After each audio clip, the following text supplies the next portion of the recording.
The woman at the front desk smiled as I slid our reservation across the counter. The kind of resort smile that promises everything will be easy right up until it isn't. She typed my name, Michelle Canning, then paused, eyes flicking from the screen to my face, like she was weighing whether to tell me a small truth or a devastating one. It shows Mr. Canning already checked in with his wife, she said, voice low, as if whispering could soften the blade. My mouth went dry. The room seemed to tilt the air suddenly too cold for a Newport boutique lobby. Somewhere behind me, an elevator chimed, and the hush of conversation turned into a gentle rustle like a theater audience sensing the curtain rise. I didn't turn right away. I stared at the desk at my reflection, faint in the marble at the tiny tremor in my hand. Then I heard the familiar cadence of his laugh, the one he used in real estate showings and backyard barbecues, and the sound threaded straight through my ribs. Before I tell you what happened when I finally turned around, let me know in the comments where you're listening from, and if you've ever had a moment when the truth walked into the room before you were ready for it. If this kind of true family story resonates, go ahead and like and subscribe so you don't miss the next chapter. My name is Michelle, and for 14 years I have been the reliable rhythm behind a man who loved a stage. I grew up in a house where you fixed the wobbly chair before company arrived, and you brought extra napkins because someone always forgets. Steadiness was our family language. When my grandmother passed, she left me an inheritance that was meant to be a safety net, something to keep the ground firm under my feet. I did what love often asks of women who believe in forever. I handed that net to the man I married. Robert wore ambition well. He had that easy grin and a suit that made people lean closer, and when he spoke about building something, I heard a future with a front porch and the smell of coffee coming through a screen door. We met in our mid-20s, both hungry in different ways, him for the deal, me for a life I could tend and grow. Newport can be a city of shiny surfaces, and on the surface we fit right in: charity brunches, harbor sunsets, a little girl with wind-tangled hair who could talk you under the table about coral reefs. I pressed pause on my event planning when Sophie was born, telling myself it was just for a season. Seasons stretch. The calendar fills with his closings and client dinners, and you forget that your quiet becomes the scaffolding holding up the picture other people admire. Friends would tell me we were had goals, and I'd smile and nod thinking how goal is just another word for a target if you're not careful. Sabrina came into our circle with the kind of friendliness that feels like relief. She remembered birthdays, she picked up cupcakes when I was running late, she knew the exact shade of blue Sophie loved for her backpack. She worked in marketing, lived 3 blocks over, and had a laugh that made rooms loosen their shoulders. When I worried about Robert's late nights, she told me not to borrow storms from a clear sky. A phrase I liked so much, I wrote it on a sticky note by the fridge. That's how trust slips its hand into yours. It gives you language you want to believe. Our life looked like a postcard even to me when I stood at the edge of it and squinted. The house with the white hydrangeas, the holiday photos on the mantel, the way Robert's arm fit so naturally around my waist in pictures. He thanked me at dinners for keeping us steady and kissed my temple for show, and I told myself that partnership meant giving him space to chase what he was good at. Sometimes I noticed little things that didn't match the faint lipstick smudge he swore was a client hug, the hotel charge on a conference weekend, the scent of a perfume I didn't own. But doubt can be a loyal dog if you feed it reasons. I fed it a lot of reasons. I told myself the story every woman tells when she is too tired to rewrite it. This is just what life looks like when you're busy, when you're building, when you're older, and the heat of new love has settled into a steady flame. The first real tug at the seams didn't come from me. It came from Sophie, who is sharper than either of us gave her credit for. One afternoon, pencil twirling over homework, she said, "Mom, why does Dad call Aunt Sabrina his getaway?" The word dropped between us like a pebble into a well, and I listened for the splash that would prove it wasn't as deep as it sounded. I told her adults sometimes joke about things that don't make sense, and I kissed the top of her head. But later, I locked the bathroom door and stared at the woman in the mirror, who suddenly didn't have a good answer. I thought of Sabrina's easy assurances of Robert's late returns, of my grandmother's money, braided into every polished thing that made our life look so enviable. The story I'd been telling myself felt like a dress one size too small still wearable, but only if I didn't breathe. I turned, and there they were, stepping out of the elevator, as if the world belonged to them. Robert's hand rested on the small of Sabrina's back, with a familiarity I could not mistake, not after 14 years of marriage. She was wrapped in my silk robe, the very one I had folded into my suitcase before we left home, the fabric swaying as she leaned into him with a smirk that tightened my chest. The lobby seemed to freeze around us, conversations dropping into silence, then picking up again in a whispering current that circled through the crowd like wildfire. I felt the heat rise in my face, but my voice came out sharp and steady, the kind of edge that cut through marble and glass. "Robert," I said, "explain yourself." He froze, mouth opening, but no words ready, while Sabrina lifted her chin, her smile cool and practiced. "You weren't supposed to get here yet," she said, as if this were some minor scheduling error. "We thought we'd have the suite first." Gasps rippled through the room, a man muttering something under his breath, and I felt the pulse hammer in my ears. Robert reached toward me with a nervous half-step, his voice breaking into a plea. "Listen, Michelle, this isn't—" But my hand moved before he finished, and the sound of the slap echoed across the lobby. His cheek burned red, his eyes wide, and the gasps around us turned into the quiet rustle of phones being lifted, screens glowing as people captured the scene. "You booked the honeymoon suite with her?" I said, each word rising, refusing to bend under the weight of humiliation. Sabrina's laugh sliced the air, brittle and cruel. "Maybe if you'd taken better care of him, he wouldn't have needed me." I heard the hiss of someone near the concierge. "What a snake!" And the crowd edged closer, hungry for more. My breath came hard, but my words did not falter. "Needed you. You sat at my table, you smiled at my daughter, and then you crept into my husband's bed like a parasite." Sabrina's smirk wavered just a flicker, while Robert tried to shield her with his arm, his voice low and strained. "Stop making a scene," he muttered. But the scene was already made, and he had written it himself. I squared my shoulders and let my voice carry. "You humiliate me in front of strangers. You steal my trust, and you expect silence." I turned toward the lobby, my words rising like a verdict. 12 years of marriage, and this is how he celebrates our anniversary. Phones lifted higher, the red dots of recording lights aimed squarely at Robert's face. He stepped closer, panic creeping in his hand out as if to guide me aside. "Michelle, please let's talk privately." I shoved him back with my bag, steady and deliberate. "Private was what you should have considered before dragging her here." Sabrina crossed her arms, trying to rebuild her poise. "Face it, Michelle. You've been holding him back. He deserves better." My laugh came hollow, stripped of warmth. "Better?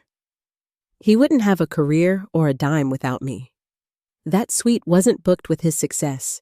It was booked with my inheritance." The lobby buzzed louder, the weight of my words striking deeper than my slap. Robert's face flushed crimson, his eyes darting as though searching for an escape, while Sabrina stiffened under the truth. I stepped closer, lowering my voice just enough so only they could hear. "You think you've won, but this is only the beginning. This is where your humiliation starts." Then I raised my hand, slid the wedding band from my finger, and placed it on the counter. The ring struck the marble with a sharp clang, the kind of sound that punctuates an ending.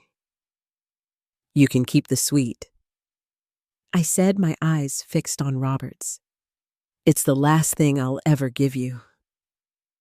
The silence that followed was thick, broken only by a tentative clap from somewhere behind me, quickly swallowed by gasps. I picked up my suitcase, turned on my heel, and walked toward the doors, each step echoing like a drumbeat in the hush of the lobby. Behind me, Robert's voice cracked as he called my name, desperation bending his words while Sabrina hissed at him to stop drawing attention. I did not turn back. The glass doors slid open, the ocean air rushing over me, cool and clean, washing away the sting of humiliation. For a moment, I closed my eyes, gripping the handle of my suitcase, and I made a vow to myself. They thought they had broken me. They thought this would be my end. But betrayal is just the spark, and revenge burns longer. That night, as the waves crashed against the shore outside my hotel window, I realized Sophie had already seen the truth before I dared to. She had heard his words, she had named his betrayal, and now it was my turn to live up to the promise I made to her, that she would never see her mother crumble under lies. The robe, the suite, the public shame, it was no longer about a marriage. It was about reclaiming myself and showing my daughter what strength looks like when the mask is ripped away. I stared out at the horizon, the sky bleeding into dark, and felt the fire settle deep into my bones. The life Robert thought he controlled had been built on my sacrifice, and now I would take it back piece by piece. The curtain had risen in that lobby, and the world had seen the mask fall. What came next would not be quiet, and it would not be merciful. Back in Newport, the quiet of our home pressed against me like a weight I couldn't shake. The house looked the same, hydrangeas trimmed along the walk, Sophie's school projects taped proudly on the fridge. But I no longer felt steady inside its walls. I caught myself glancing toward the driveway, bracing for the sound of Robert's tires, even though I'd left him in that lobby with a room key he didn't deserve. When Sophie returned from my sister's house, I forced my voice to sound bright, but the questions in her eyes told me she sensed something had shifted. Children notice more than we want to admit. That evening, she climbed onto the couch beside me, resting her head on my shoulder, with a heaviness that belonged to someone older than 10.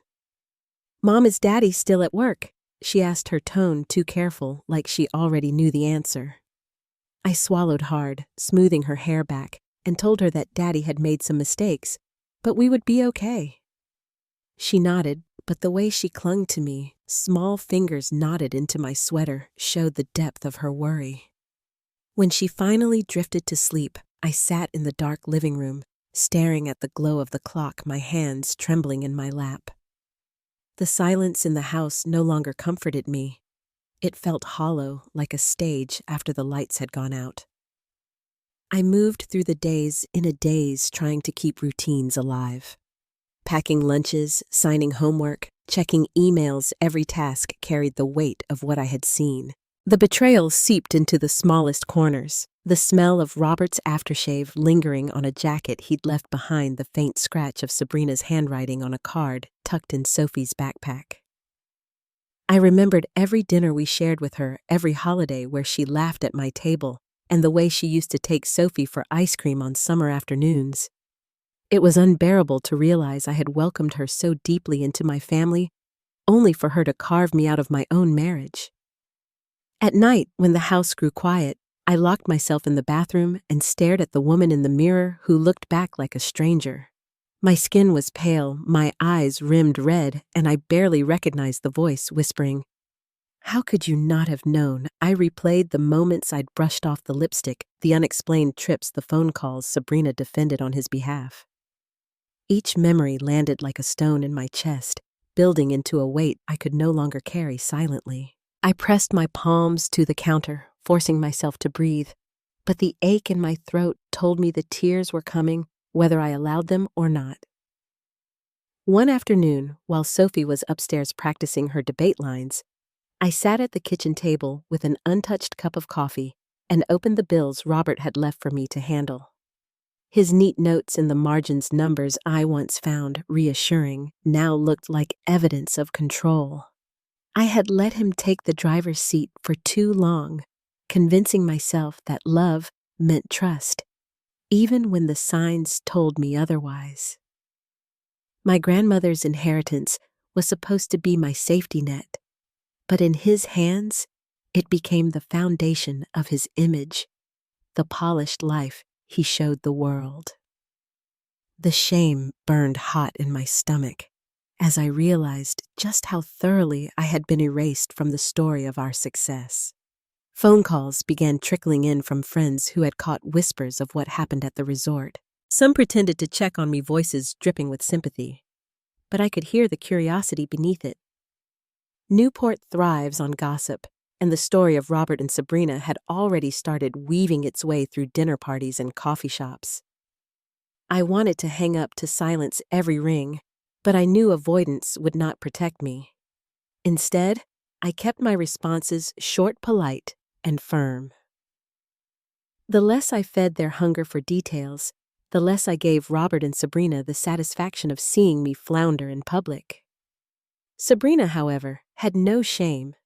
She sent me a message late one evening, the screen lighting up with her name, like a wound reopening. "You're overreacting," it read. "Robert needs someone who believes in him, and I do." My hands shook as I read her words, the audacity of them burning hotter than any insult. She spoke as if I had been the outsider, as if my years of sacrifice meant nothing compared to her sudden claim. I didn't reply. I placed the phone face down on the counter and let the silence speak for me. But the fury inside me grew sharper with every heartbeat. Robert tried too, calling at odd hours, his voice leaving desperate trails across my voicemail. "Michelle, please, let's talk. We can work this out. Don't do anything rash." His pleas might have once tugged at my heart, but now they sounded hollow. Rehearsed the same rhythm he had used to close deals with clients. I listened once, then deleted every message after unwilling to give him the satisfaction of my attention. Each erased call felt like reclaiming a small piece of the power he had stolen from me. The worst moments came when Sophie asked questions I couldn't fully answer. Why did Aunt Sabrina stop coming around? Or why was Daddy yelling on the phone? I chose my words carefully, never lying, but never placing the weight of adult betrayal on her young shoulders. I told her that some people make choices that hurt the people they love, and that Daddy's choices were not her fault. Her solemn nods cut deeper than any argument, a reminder that the betrayal didn't just break me, it bruised her too. As days passed, the quiet inside me changed shape. The trembling eased into stillness, not because the pain lessened, but because clarity began to rise. I saw Robert's arrogance for what it was, and Sabrina's intrusion for the theft it had always been. The tears I shed in the bathroom mirror became fewer, replaced by long hours staring at spreadsheets, bank accounts, and property records. Pain was still present, but alongside it grew something colder, steadier. A plan was beginning to take form, one rooted not in screaming matches or desperate pleas, but in precision. One night, after Sophie was asleep, I stood at the balcony with the ocean breeze brushing my face, the waves rolling steady below. I realized I had a choice: collapse beneath the weight of humiliation, or rise and meet it head on. The image of Robert and Sabrina in that robe in that lobby was no longer just a wound.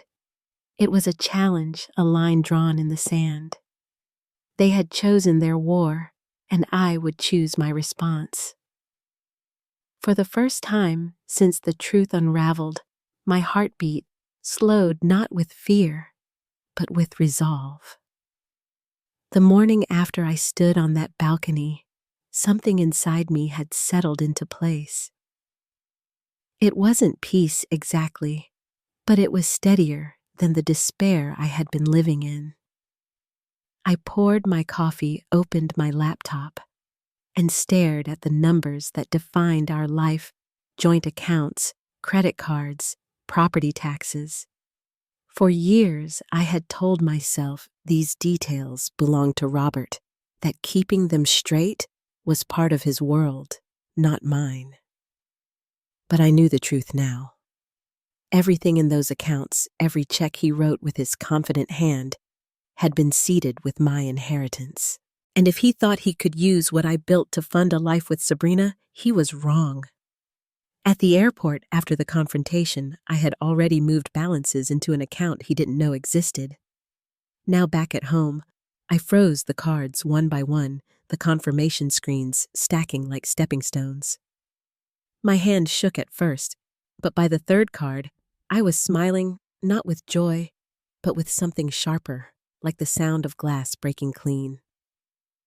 I pictured Robert at a restaurant reaching for his wallet, only to have the waiter return with a declined slip. The thought steadied me. Humiliation, the kind I had felt in that lobby, was finally shifting to his side of the ledger. By afternoon, the house felt too full of him, his tailored suits lined up in the closet, his golf clubs leaning against the garage wall. The cologne that lingered on shirts I could no longer stand to touch. I pulled out garbage bags and began filling them not for trash, but for removal. Each item I packed felt like lifting a stone from my chest. By the time the first 3 closets were bare, the phone rang. His name glowed on the screen, then Sabrina's. I let them ring one after another until the sound became nothing more than background noise. Instead, I dialed a number I had saved years ago. A name passed to me quietly by a friend who had survived a nasty divorce. Helena Ortiz. The voice answered. "This is Michelle Canning," I said, my hand trembling, though my voice stayed even. "I need to file for divorce immediately, and I want it to be thorough." There was a pause, then her calm reply. "Come in tomorrow morning. We'll make it happen." That evening, I opened Zillow. Our house wasn't just walls and windows, it was Robert's stage. He had hosted clients at our barbecues, clinked glasses under our roof, and bragged about the view from our deck as if it were proof of his genius. But it wasn't his. It was mine, and I wanted to take it from him in a way that left no doubt. I reached out to Carla Jennings, a realtor I trusted, and asked her to arrange a private meeting. She didn't ask questions. She only said, "I'll be ready when you are." By the time Robert realized what was happening, the listing would already be live. It was just past midnight when the knock came. Robert's voice followed, muffled but urgent. "Michelle, open up. We need to talk." I stood behind the door, wine glass in hand, listening to the agitation in his tone. He tried again, sharper this time. "Don't act like a child. This isn't what you think." My lips curved into a bitter smile. I had heard that line before. I let him pound until the sound grew frantic, then finally answered through the wood. "Go back to your mistress, Robert. Your key doesn't work anymore." The silence that followed was thick, broken only by the sound of him retreating down the driveway. I pressed my forehead to the door, feeling my pulse steady for the first time in days. The next morning, I slipped into Helena's office. She was direct, her eyes sharp but kind. We went over documents, accounts, and custody arrangements with a precision that left me both exhausted and relieved. "He won't see this coming," she said as she closed her file. "Good," I replied. "He's been writing the script for too long." From there, I met Carla at a cafe. She leaned across the table, lowering her voice. "You're certain?" I nodded, explaining how Robert had used my inheritance as his foundation. "Then let's list it," she said. Quietly at first. "He doesn't need to know until it's too late." Her calm confidence was a balm I hadn't realized I needed. When I returned home that afternoon, Sophie was waiting with her backpack slung over her shoulder. "Daddy called me," she said quietly. "He said he wants to come home." I crouched to her level, brushing a strand of hair from her face. "Daddy made choices that hurt us," I told her gently. "And sometimes, when people make those choices, They don't get to come home right away. She nodded, though her eyes glistened. I hugged her tight, whispering that we would be okay, that she and I were the team that mattered now. Her small arms tightened around me, and I felt the resolve harden again in my chest. That evening, the calls resumed one after another. I didn't answer. Instead, I cooked dinner with Sophie, music playing softly, letting the normalcy of chopping vegetables and setting plates soothe us both. I watched her laugh at something silly on TV, her face untroubled for the first time in days, and I promised myself she would not grow up believing betrayal was something women had to silently endure. That part of the story ended with me. Later, when she was asleep, I returned to my desk. I drafted emails to accountants, pulled records from files I had ignored for years, and began piecing together a map of everything Robert had tried to control. Each line item was a reminder of his arrogance, but also of my own strength resurfacing. By midnight, I closed my laptop, drained but stronger. The woman who had cried into the bathroom mirror was gone. In her place stood someone who had decided not just to survive, but to strike. The morning after I filed with Helena, the silence in the house felt different. It wasn't the hollow ache I had carried before. It was sharper, like the air right before a storm. I poured Sophie's cereal, braided her hair, and walked her to the bus stop, as if nothing had shifted, but inside, I knew the foundation of our lives was about to change forever. Robert was still calling, leaving messages I refused to answer. Every time my phone buzzed, I pictured his face in that lobby when his card failed for the first time. It was a small comfort, but it kept me steady. By mid-morning, the fallout had already started. Carla phoned, her voice hushed but firm. "He's already left 3 messages on my voicemail, Michelle. He sounds frantic, asking why I'm conspiring with you." I thanked her for holding her ground, reassured her that Helena was handling everything, and hung up with the certainty that Robert was losing control. Not just of the money or the house, but of the version of himself he paraded around Newport. Without me as the scaffolding, his carefully constructed image was beginning to crumble. The news traveled fast. My sister called later that afternoon, her tone caught between concern and restrained satisfaction. "I just saw him at Starbucks," she said. "Michelle, he was red-faced, screaming into his phone because his card got declined for a $5 coffee. People were recording him." I closed my eyes and almost laughed, the irony too sharp to ignore. The man who had once puffed out his chest at charity luncheons was now unraveling in public over pocket change. Sophie was too young to see it, but the community that had once admired him was watching every misstep. Sabrina was unraveling too, though she tried to keep her mask in place. That evening, a mutual acquaintance forwarded me a screenshot of her social media. The grainy clip from the hotel lobby was circulating my Slap, and her smirk captured in shaky hands but clear enough to tell the story. The comments were merciless. Women called her a thief. Men mocked Robert's arrogance. One caption cut deeper than the rest. "Imagine booking the honeymoon suite with your mistress on your anniversary." I didn't post, didn't add to the storm, but I read every line and let the truth settle like a stone in still water. They weren't just humiliated, they were exposed. The next day, Robert showed up outside Helena's office. I had just finished signing another stack of documents when I saw him across the parking lot. His tie crooked, his shirt wrinkled, his eyes shadowed. He looked smaller, as if the confidence had been drained from his very posture. "Michelle," he called, hurrying toward me. "Please, just give me a chance to explain." I tightened my grip on my briefcase, keeping my distance. "Explain what?" "The suite, the robe, or the fact that Sophie heard you planning it."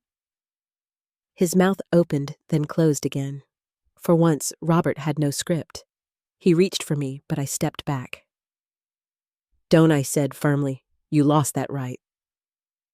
I walked past him without another word, my heels striking the pavement like punctuation marks. He didn't follow. That night, as I tucked Sophie into bed, she looked up at me with wide eyes. "Is Daddy in trouble?" she asked softly. I brushed her hair back, kissing her forehead. "Daddy made bad choices," I told her gently. "But you and I, we're going to be okay. Better than okay." Her arms circled my neck and she whispered, "I believe you." Those 3 words carried me through the night more powerfully than any glass of wine or signed legal paper. They reminded me who I was fighting for and why surrender was no longer an option. The following week brought the breaking point. I had arranged dinner with my sister and 2 close friends at Selimar, an oceanfront restaurant where half the city came to see and be seen. I wore a navy dress, my hair loose makeup applied with precision. I didn't go to hide. I went to be seen. Halfway through dinner, the air in the room shifted. Conversations quieted, heads turned toward the entrance.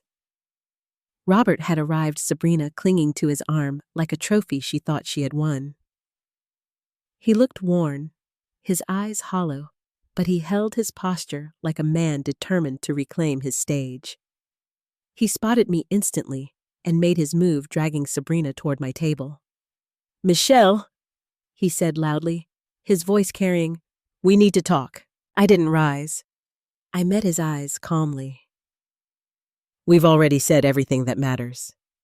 Sabrina smirked, leaning into him, her voice sweet but mocking. "She's just bitter, Robert.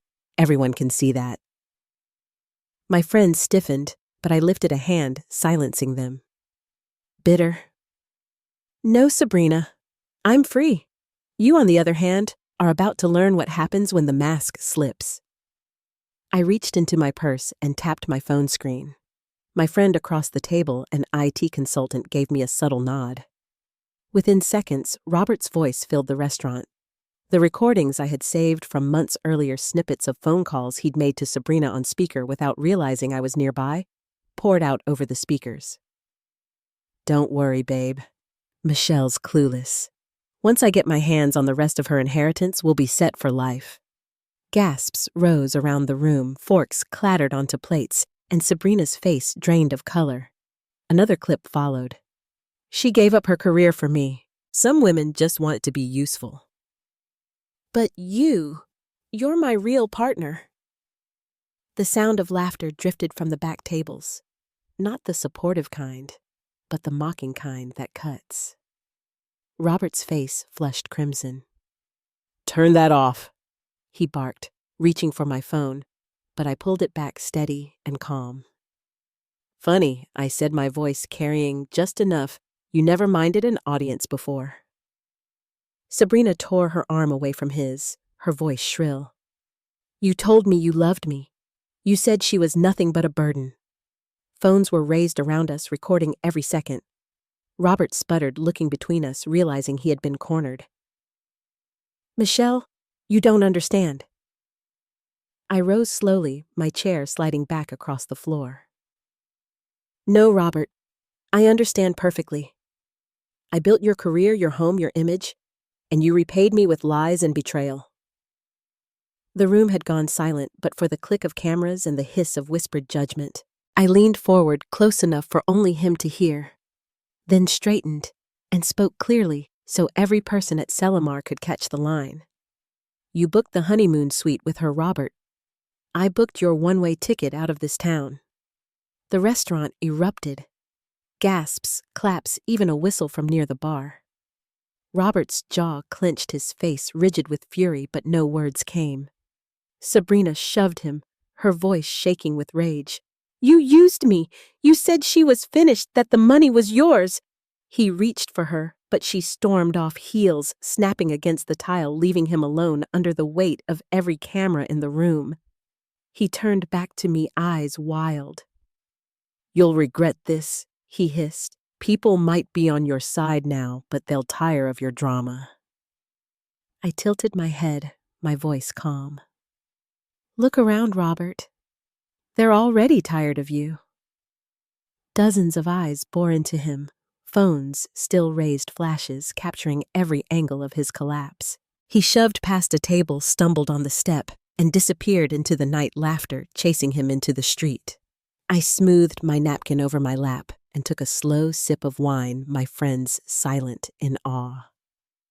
My sister leaned in, whispering, "That line is going to be everywhere by tomorrow morning." And she was right. By the next morning, the restaurant confrontation was everywhere. The clip of me standing tall while Robert sputtered was replayed on gossip accounts shared across group chats and dissected in comment sections by strangers who suddenly knew my story. Headlines didn't just mention betrayal, they emphasized the recordings, the inheritance, and the line I had delivered that sealed his humiliation. Newport loved its scandals, but this one burned brighter than any yacht parade or charity feud. Robert had tried to hide behind polish for years, but now his mask was gone, and the whole city saw the truth. He responded the only way he knew how, by trying to control the narrative. A week later, I woke to a buzz on my phone. Friends had sent links to a morning talk show where Robert sat stiffly under studio lights, his smile forced, his eyes shadowed. I didn't need to watch it live to know the tone. He leaned forward, hands folded, claiming he had made mistakes, but painting me as vindictive, unstable, and desperate for attention. He called Sabrina a supportive friend, conveniently ignoring the robe, the suite, and the recordings. He even suggested the audio had been fabricated, his voice trembling with practiced sincerity. For a moment, a handful of his old allies reposted the clip, defending him as if nuance could erase the evidence. But he had underestimated one thing: receipts always tell the truth. That evening, I opened a folder I had been compiling for weeks. Screenshots of emails between Robert and Sabrina, lines bragging about moving money into hidden accounts, mocking my supposed naivete. In one, he wrote, "She's naive enough to think I'm building wealth for us. Truth is, I'm building it for me and you, babe." My finger hovered over the send button for a moment. Then I attached the files to an email with a simple subject line: Robert Canning receipts. I sent it to a local blogger who covered Newport's high society scandals with precision and patience. Within hours, the screenshots were public, spreading faster than his morning show performance ever could. By morning, the hashtag shifted from playful mockery to disgust. Receipts don't lie. People wrote, reposting the proof. Even those who had once admired him were now calling him a con artist. Sabrina tried to shield herself, posting a filtered photo with a caption about love being complicated. The comments shredded her. Women reminded her that betrayal is not complexity, it's cruelty. Men mocked Robert for emptying his wife's inheritance while parading another woman. By the next day, Sabrina's account was gone, her silence louder than any defense she could have offered. Robert, on the other hand, kept spiraling. He released a rambling video filmed from his car, sweat shining on his forehead, as he insisted I was twisting the narrative. Mid-sentence, a text notification lit his screen. "Sabrina, stop dragging me down with you." The internet caught it instantly, replaying, zooming, slowing it down. Within an hour, memes of sinking ships filled timelines, his credibility dissolving in real time. Even Jason, his longtime business partner, could no longer carry him. A press release hit the Newport Gazette 2 days later. The firm distances itself from Mr. Canning's personal and financial misconduct. Contracts collapsed, investors fled, and clients pulled away to protect their names. Helena called me that afternoon, chuckling for the first time since we'd begun. "Michelle, you don't even need to fight this PR war. He's destroying himself with every word." She was right, but I wasn't finished. Not yet. That Saturday, I uploaded a single photo to my social media. It wasn't a rant or a recording, just a picture of Sophie and me on the beach, hand in hand, the ocean stretching behind us. The caption read simply, "We rise by telling the truth." The image spread quietly but powerfully shared, not because it was scandalous, but because it was steady. Messages poured in from women I had never met, some thanking me for my strength, others sharing fragments of their own betrayals. The truth had become bigger than just Robert. It had become a warning. Still, he tried to claw his way back. Reporters stopped calling him. Neighbors crossed the street to avoid him. The cruelest cut came at a charity gala when his father, a man who once boasted about Robert's business genius, stepped up to a microphone and said, "I am ashamed of my son's actions. He does not represent this family's values." I wasn't there, but word traveled fast, and I imagined Robert standing among polished suits and glittering gowns shrinking under the weight of his father's rejection. Even his younger brother, who once idolized him, had begun refusing his calls. Through it all, I remained silent. I didn't reply to his messages, didn't answer Sabrina's taunts, didn't argue with online whispers. My silence became its own kind of weapon, one he couldn't counter with charm or lies. At night, as I tucked Sophie into bed, she asked fewer questions. She began to laugh again, her shoulders lighter, her eyes brighter. Watching her return to herself reminded me why I had chosen calculation over collapse. This wasn't only about revenge, it was about teaching her that strength is found in stillness, in not allowing betrayal to dictate the story.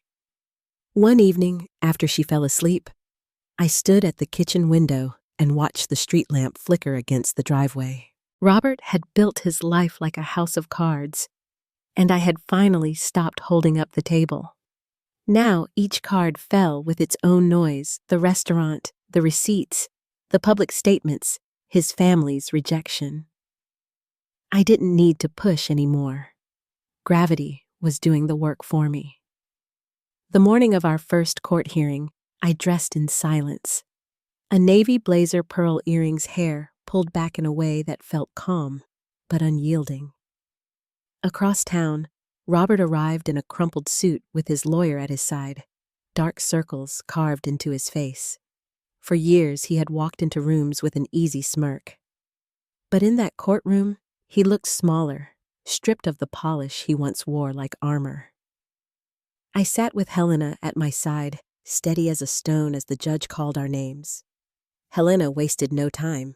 She filed motion after motion with clean precision, requesting full financial disclosure. What followed was the unspooling of everything Robert had hidden: shell accounts, dinner charges, business trips that doubled as affairs. The paper trail was undeniable. The judge's tone sharpened with each revelation. "Mr. Canning, your financial behavior borders on fraud. Be grateful this is a divorce proceeding and not an indictment." Robert's jaw locked, his eyes darting toward me as if he could will me back into silence. But I didn't speak. I didn't need to. Helena's voice carried the truth with every page she turned. Piece by piece, the life he thought he owned was dismantled. The house mine. The deed traced back to my inheritance money I had invested when we were just starting out. The cars sold at auction, proceeds placed in a trust for Sophie. Custody full to me, with only supervised visits granted to Robert after the court reviewed his erratic messages and late-night videos. His lawyer tried to spin the story, suggesting I was vengeful, but the judge shook her head. "Mr. Canning, your public conduct has done more damage to your credibility than any words your wife could have spoken." When the gavel fell, it was final. I had kept the home, my daughter, and control of the finances. Robert was left with nothing but his wrinkled suit and the debt he could no longer outrun. Word spread quickly through Newport. At a family gathering I didn't attend, his father reportedly stood and announced that Robert was no longer welcome under his roof. "He has disgraced the Canning name and will receive no financial support," he said, his voice echoing through a room filled with cousins and colleagues.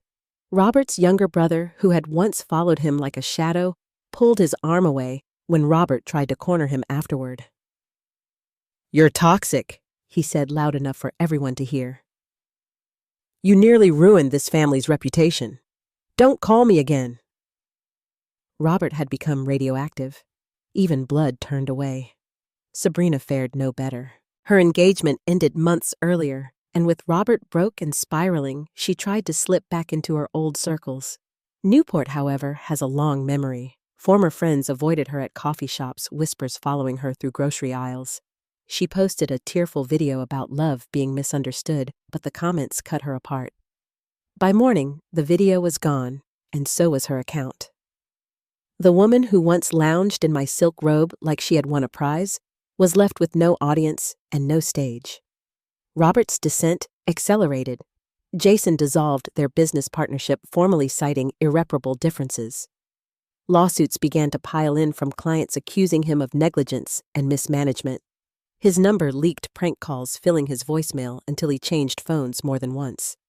Even his landlord lost patience when rent checks bounced, serving notice on the downtown condo he had clung to as his last symbol of status. I watched from a distance, not with pity, but with clarity. This was a man who had mocked me behind my back, siphoned my inheritance, and humiliated me in public. Now he was a pariah stripped of everything he once wielded. The final blow came quietly in an envelope delivered to my mailbox. The court had approved wage garnishment, ensuring that every dollar Robert earned above basic living expenses would funnel directly into Sophie's trust.